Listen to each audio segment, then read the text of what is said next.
ಭಾರತ ಇಂದು ಎಲ್ಲ ಕ್ಷೇತ್ರಗಳಲ್ಲೂ ಸಾಧನೆಯನ್ನು ಮಾಡ ಹೊರಟಿದೆ. ಅದರಲ್ಲೂ ಕೂಡ ಆರ್ಥಿಕತೆಯಿಂದ ಹಿಡಿದು ಆಕಾಶದವರೆಗೂ ಎಲ್ಲ ಸಾಧನೆಯನ್ನು ಮಾಡ ಹೊರಟಿದೆ. ಅದರಲ್ಲೂ ಕೂಡ ಬಾಹ್ಯಾಕಾಶ ಏನಿದೆ ಇದರಲ್ಲಿ ವಿಶಿಷ್ಟ ಸಾಧನೆಯನ್ನು ಮಾಡ ಹೊರಟಿದೆ. ಯಾವುದೇ ದೇಶವೂ ಮಾಡದ ಒಂದು ರೀತಿಯ ಸಾಹಸವನ್ನು ಇದೀಗ ಮಾಡ ಹೊರಟಿದೆ, ಮಾಡಿಯೂ ಕೂಡ ಇದೆ. ಅದರಲ್ಲೂ ಕೂಡ ಇದೀಗ ಗಗನಯಾನ ಎನ್ನುವಂತಹ ಮಿಷನನ್ನು ಕೈಗೊಂಡಿದ್ದು ಇದರಲ್ಲಿ ಗಗನಯಾನಿಗಳನ್ನು ಆಕಾಶಕ್ಕೆ ಕಳಿಸುವಂಥ ಕೆಲಸವನ್ನು ಮಾಡ್ತಿದೆ. ಅದಕ್ಕೆ ಇದೀಗ ನರೇಂದ್ರ ಮೋದಿಯವರು ನಿನ್ನೆಯಷ್ಟೇ ವೇಗವನ್ನು ಒದಗಿಸಿದ್ದಾರೆ.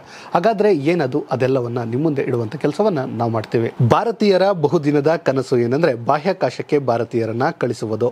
ಅದಕ್ಕಾಗಿ ಹಲವು ಪ್ರಯತ್ನಗಳು ನಡೀತಿವೆ. ಅದರಲ್ಲಿಯೂ ಇದೀಗ ಅದಕ್ಕಾಗಿ ಒಂದು ಮಿಷನ್ ಕೂಡ ಹಾಕಿಕೊಳ್ಳಲಾಗಿದೆ. ಅದುವೇ ಮಿಷನ್ ಗಗನಯಾನ್.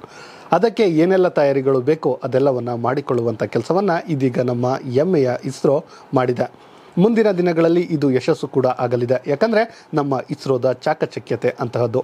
ಇಲ್ಲಿಯವರೆಗೂ ಕೇವಲ ಉಪಗ್ರಹಗಳನ್ನು ಕಳಿಸಿದ್ದ ಭಾರತ ಇದೀಗ ಮೊದಲ ಬಾರಿಗೆ ಗಗನಯಾನಿಗಳನ್ನು ಕಳಿಸಲು ಎಲ್ಲ ತಯಾರಿಗಳನ್ನು ಮಾಡಿಕೊಂಡಿದೆ. ಆದರೆ ನೆನಪಿರಲಿ, ಇಂತಹದ್ದೊಂದು ಇತಿಹಾಸ ನಿರ್ಮಾಣಕ್ಕೆ ಭಾರತ ರೆಡಿಯಾಗೋದು ಅಂದರೆ ತಮಾಷೆಯ ಮಾತಲ್ಲ. ಒಂದು ಚೂರು ಹೆಚ್ಚು ಕಮ್ಮಿ ಆದರೂ ಭಾರತ ವಿಶ್ವದ ಮುಂದೆ ತಲೆ ತಗ್ಗಿಸಬೇಕಾಗುತ್ತೆ, ಅವಮಾನವನ್ನು ಎದುರಿಸಬೇಕಾಗುತ್ತೆ. ಒಂದು ವೇಳೆ ಫೇಲ್ ಆದರೆ ಇಡೀ ವಿಶ್ವವೇ ನಗುವಂತಾಗುತ್ತೆ. ಅದಿರಲಿ ನಮ್ಮ ಗಗನಯಾನಿಗಳ ಕತೆ ಏನಾಗಬಹುದು. ಅದೇ ಕಾರಣಕ್ಕೆ ಇದೊಂದು ದೊಡ್ಡ ಪ್ರಶ್ನೆಯಾಗಿದೆ. ಅದಕ್ಕೆ ಬೇಕಾದ ಎಲ್ಲ ತಯಾರಿಗಳನ್ನು ಇದೀಗ ಮಾಡಿಕೊಳ್ಳಲಾಗ್ತಿದೆ. ಇನ್ನು ಇದಕ್ಕೆ ಬೇಕಾದಂತಹ ಗಗನಯಾನಿಗಳ ಆಯ್ಕೆ ಪ್ರಕ್ರಿಯೆಯೇ ಒಂದು ರೀತಿ ಭಿನ್ನವಾಗಿತ್ತು. 4 ವರ್ಷಗಳ ಹಿಂದೆಯೇ ಗಗನಯಾನ ಯೋಜನೆಗೆ ಗಗನಯಾತ್ರಿಗಳನ್ನು ಆಯ್ಕೆ ಮಾಡಲು ಭಾರತೀಯ ವಾಯುಪಡೆ ಇಂತಹ ತಯಾರಿಗಳನ್ನು ಮಾಡಿತ್ತು. ಬೆಂಗಳೂರಿನಲ್ಲಿರುವಂತಹ aircraft and system testing establishment ಪರೀಕ್ಷಾ ಪೈಲಟ್ಗಳು ಇವರಾಗಿದ್ದಾರೆ. ಈ 4 ಜನ ಅವರನ್ನು ಇದೀಗ ಆಯ್ಕೆ ಮಾಡುವಂಥ ಕೆಲಸವನ್ನು ಕೂಡ ಮಾಡಲಾಗಿದೆ. ಇನ್ನು ಈ ಗಗನಯಾನಿಗಳ ಆಗಿ ಯಾರೆಲ್ಲ ಬರ್ತೀರಾ ಎನ್ನುವಂತಹ ಕೇಳಿದಾಗ ಸುಮಾರು 1000ಕ್ಕೂ ಹೆಚ್ಚು ಗಗನಯಾನಿಗಳು ನೋಂದಣಿಯನ್ನು ಮಾಡ್ಕೊಂಡಿರ್ತಾರೆ. ಆದರೆ ಬೆಂಗಳೂರಿನಲ್ಲಿ ಕೇವಲ 12 ಜನರನ್ನು ಮಾತ್ರ ಆಯ್ಕೆ ಮಾಡುವಂಥ ಕೆಲಸವನ್ನು ನಡೆಯುತ್ತೆ. 2019ರಲ್ಲಿ ಇದರ ಮೊದಲ ಅಂತ ಪ್ರಕ್ರಿಯೆ ಪೂರ್ಣಗೊಂಡಿರುತ್ತೆ. ಈ ರೀತಿ ಆಯ್ಕೆಯಾದಂತಹ ಗಗನಯಾನಿಗಳಿರ್ತಾರೆ, ಇವರಿಗೆ ಹಲವು ರೀತಿಯ ಟೆಸ್ಟ್ಗಳನ್ನು ಕೂಡ ಮಾಡಲಾಗಿರುತ್ತೆ. ಮೊದಲು ಹಲವು ಹಂತಗಳಲ್ಲಿ ಇಸ್ರೋ ಮತ್ತು IIM ಅಭ್ಯರ್ಥಿಗಳ ಸಂಖ್ಯೆಯನ್ನು ಅಂತಿಮವಾಗಿ ಕೆಳಗಿಳಿಸಿ 4ವರೆಗೆ ಇಳಿಸಲಾಗಿರುತ್ತೆ. 2020ರಲ್ಲಿ ಆರಂಭದಲ್ಲಿ ಇಸ್ರೋ ಟೆಸ್ಟ್ ಪೈಲಟ್ ಆರಂಭಿಕ ತರಬೇತಿಗಾಗಿ ರಷ್ಯಾಕ್ಕೆ ಕಳಿಸಿರುತ್ತೆ. ಅಲ್ಲಿ ತರಬೇತಿ ಪಡೆದುಕೊಂಡು ಬಂದಂತಹ ಇವರು ಇನ್ನಿಲ್ಲದ ತಯಾರಿಗಳನ್ನು ಕೂಡ ಮಾಡ್ಕೊಂಡಿದ್ದಾರೆ. ಅಂದರೆ ಸಾಂಕ್ರಾಮಿಕ ರೋಗ ಏನು ಬರುತ್ತೆ, ಕೋವಿಡ್ ಟೈಮಲ್ಲಿ ಇದೊಂದು ರೀತಿ ತೊಡಕಾಗುತ್ತೆ. ಆದರೂ ಕೂಡ 2021ರಲ್ಲಿ ಇದು ಯಶಸ್ಸನ್ನು ಕಾಣುತ್ತೆ. ಇನ್ನು ಈ ಗಗನಯಾನಕ್ಕೆ ಆಯ್ಕೆಯಾಗಿದ್ದಂತಹ 4 ಹೆಸರನ್ನು ಎಲ್ಲೂ ಕೂಡ ಬಹಿರಂಗ ಮಾಡಲಾಗಿರಲಿಲ್ಲ. ಯಾಕಂದರೆ ಅದೊಂದು ರೀತಿ ಕಾನ್ಫಿಡೆನ್ಷಿಯಲ್ ಆಗಿ ಇಡಲಾಗಿತ್ತು. ಆದರೆ ಇದೀಗ ನರೇಂದ್ರ ಮೋದಿಯವರು ನಿನ್ನೆಯಷ್ಟೇ ಅವರ ಹೆಸರನ್ನು ಬಿಡುಗಡೆ ಮಾಡಿದ್ದಾರೆ.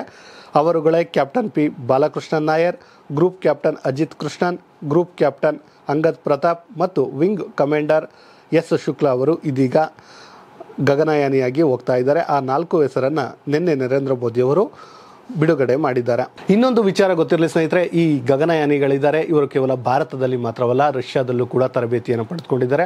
ಸುಮಾರು 2 ವರ್ಷಕ್ಕೂ ಹೆಚ್ಚು ದಿನಗಳ ಕಾಲ ರಷ್ಯಾಕ್ಕೆ ಹೋಗಿ ಅಲ್ಲಿ ಅಂದರೆ ಈ ಮುಂಚೆ ರಷ್ಯಾದ ಗಗನಯಾನಿಗಳು ಯಾರು ಹೋಗಿದ್ರು ಅವರೆಲ್ಲರನ್ನ ಸಂಪರ್ಕಿಸಿ ಯಾವ ರೀತಿ ಗಗನಯಾನಿಗಳು ಇರಬೇಕು ಅದೆಲ್ಲವನ್ನು ಕೂಡ ಪರೀಕ್ಷೆ ಮಾಡಿಕೊಂಡಿದ್ದಾರೆ. ಅದಷ್ಟೇ ಅಲ್ಲದೆ ದೈಹಿಕ ಸಾಮರ್ಥ್ಯವನ್ನು ಕೂಡ ಪರೀಕ್ಷೆ ಮಾಡಿಕೊಂಡಿದ್ದಾರೆ. ಇನ್ನೊಂದು ವಿಚಾರ ಅಂದರೆ ಈಗಾಗಲೇ ನಮ್ಮ ಭಾರತ ಬಾಹ್ಯಾಕಾಶದಲ್ಲಿ ಅದರಲ್ಲೂ ಕೂಡ ಇಸ್ರೋ ತನ್ನದೇ ಆದ ದಾಪುಗಾಲನ್ನು ಇಡ್ತಾ ಇದೆ. ಒಂದು ರೀತಿ ಬಾಹ್ಯಾಕಾಶದ ಬ್ರಹ್ಮನಂತೆ ಇದೀಗ ಇಸ್ರೋ ಭಾಸವಾಗ್ತಿದೆ. ಯಾಕಂದರೆ ಇಸ್ರೋ ಹಾಕಿಕೊಂಡಂತಹ ಯೋಜನೆಗಳು ಅಷ್ಟು ಅಚ್ಚುಕಟ್ಟಾಗಿ ಮಾಡುವಂಥ ಕೆಲಸವನ್ನು ಮಾಡ್ತಿದೆ. ನಿಮ್ಮೆಲ್ಲರಿಗೂ ಗೊತ್ತಿರುವಂತೆ ಮೊದಲ ಬಾರಿಗೆ ಮಂಗಳಯಾನವನ್ನು ಯಶಸ್ವಿಯಾಗಿ ಮಾಡಿದಂತಹ ದೇಶ ಅಂದರೆ ಅದು ನಮ್ಮ ಭಾರತ. ಅದಷ್ಟೇ ಅಲ್ಲದೆ ಚಂದ್ರಯಾನ 1 ಇರಬಹುದು, ಚಂದ್ರಯಾನ 2, ಚಂದ್ರಯಾನ 3. ಚಂದ್ರಯಾನ 1 ಯಶಸ್ವಿಯಾಯಿತು, ಚಂದ್ರಯಾನ 2 ಭಾಗಶಃ ಯಶಸ್ವಿಯಾಯಿತು. ಆದರೆ ಚಂದ್ರಯಾನ 3 ಅದ್ಭುತ ಯಶಸ್ಸನ್ನು ಕಂಡಿದೆ. ಆ ಮೂಲಕ ಯಾವ ದೇಶವೂ ಮಾಡದಂತಹ ಸಾಧನೆಯನ್ನು ನಮ್ಮ ಇಸ್ರೋ ಮಾಡ್ತಾ ಇದೆ. ಇದೀಗ ಇಸ್ರೋಗೆ ಮತ್ತೊಂದು ಸವಾಲಾಗಿರುವಂತಹ ವಿಚಾರ ಏನಪ್ಪ ಅಂದರೆ ಇದೇ ಮೊದಲ ಬಾರಿಗೆ ಬಾಹ್ಯಾಕಾಶಯಾನಿಗಳನ್ನು ಬಾಹ್ಯಾಕಾಶಕ್ಕೆ ಕರೆದುಕೊಂಡು ಹೋಗುವಂತಹದ್ದು, ಹಾಗೆಯೇ ಅವರನ್ನು ಅಷ್ಟು ಸೇಫಾಗಿ ತರುವಂತಹ ಕೆಲಸ ಇದೀಗ ಇಸ್ರೋದ ಮುಂದಿದೆ. ಸೊ ಇಂತಹದ್ದೊಂದು ಕೆಲಸಕ್ಕೆ ಇದೀಗ ಇಸ್ರೋ ಏನೆಲ್ಲ ತಯಾರಿಗಳನ್ನು ಮಾಡ್ಕೋಬೇಕೋ ಅದೆಲ್ಲವನ್ನು ಮಾಡಿಕೊಳ್ಳುವಂಥ ಕೆಲಸವನ್ನು ಮಾಡ್ತಿದೆ.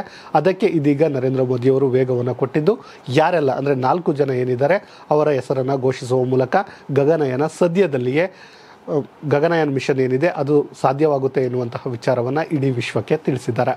ಆ ಮೂಲಕ ಮತ್ತೆ ಇಸ್ರೋ ಮತ್ತೊಂದು ಸಾಧನೆಯನ್ನು ಮಾಡಲು ಹೊರಟಿದೆ. ಇಂತಹದ್ದೇ ಸುದ್ದಿಗಾಗಿ ಸದಾ ನೋಡ್ತಾ ಇರಿ ಲೈನ್ ಟಿವಿ ಕನ್ನಡ.